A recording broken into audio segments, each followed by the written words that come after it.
Welcome to Culture Wire. I'm your host, Meg Schiffler. On this episode, we're going to take a trip to the Museum of Craft and Folk Art to check out their latest exhibition, Volver.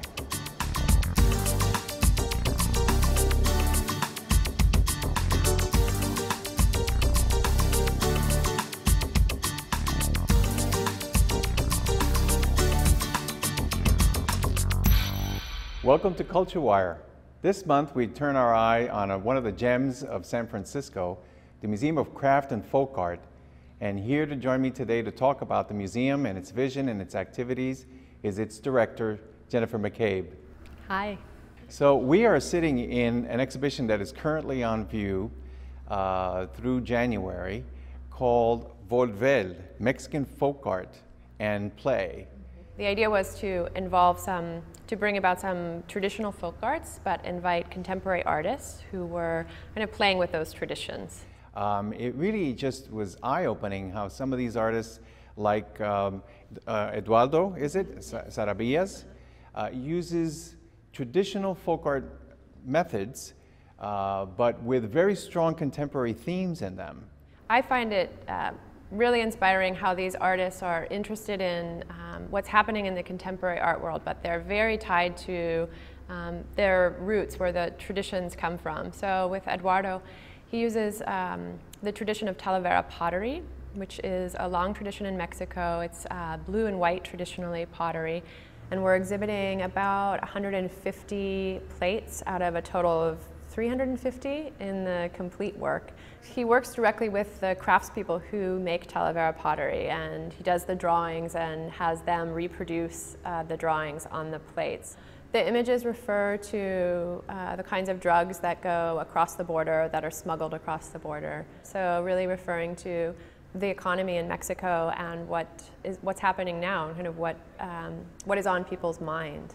Another one of your artists uses a traditional serape, and then sort of unweaves it and creates an amazing geometric form.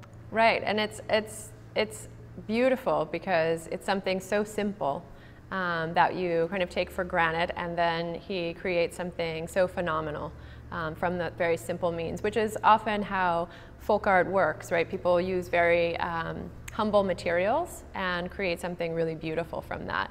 So Adrian Esparza is the artist. He's from El Paso, and he came to San Francisco and brought his serape and a loose plan of what he wanted to install.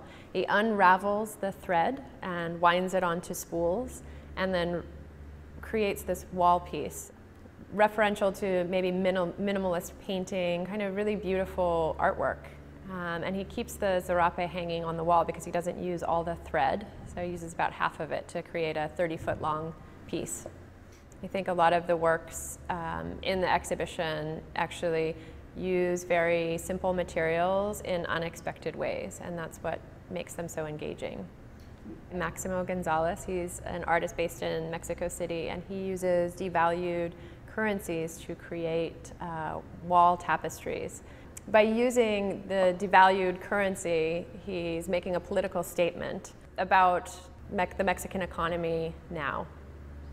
Now, the other intriguing connection that I know exists and that I wanted us to explore a little bit in this interview is the connection with the Mexican Museum, which is also in a not too distant future going to become a neighbor here in the Yerba Buena Center.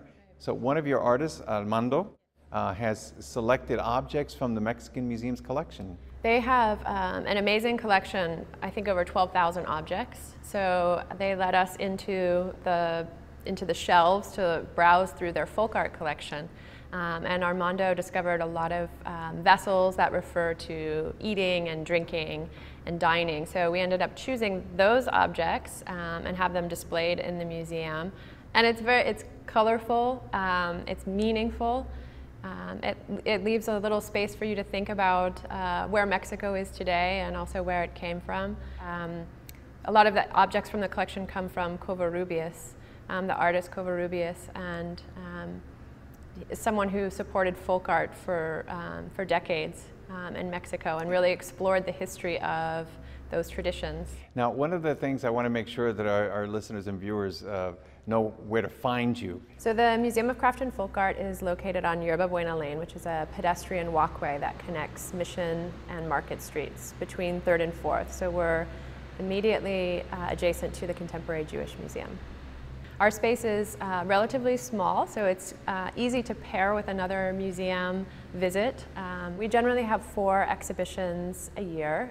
We have no collection, no permanent collection, so we're more like a Kunsthal, so we have temporary revolving exhibitions, which is great because we can be very fresh and innovative at will. We showcase a lot of local artists, so you're kind of helping to support artists when you shop here, which is feel good all around. So Jennifer, I know that every month the Museum of Crafts has a special event that takes place where the public can get involved. Could you talk about what the series is? We try to enliven the space by our public programs. So we have these monthly events where we invite people to come and not only experience the exhibition, but learn something about what we're presenting in the exhibition and make something for yourself and take it home. It's kind of something that's essential to our mission is that handmade aspect. Fantastic.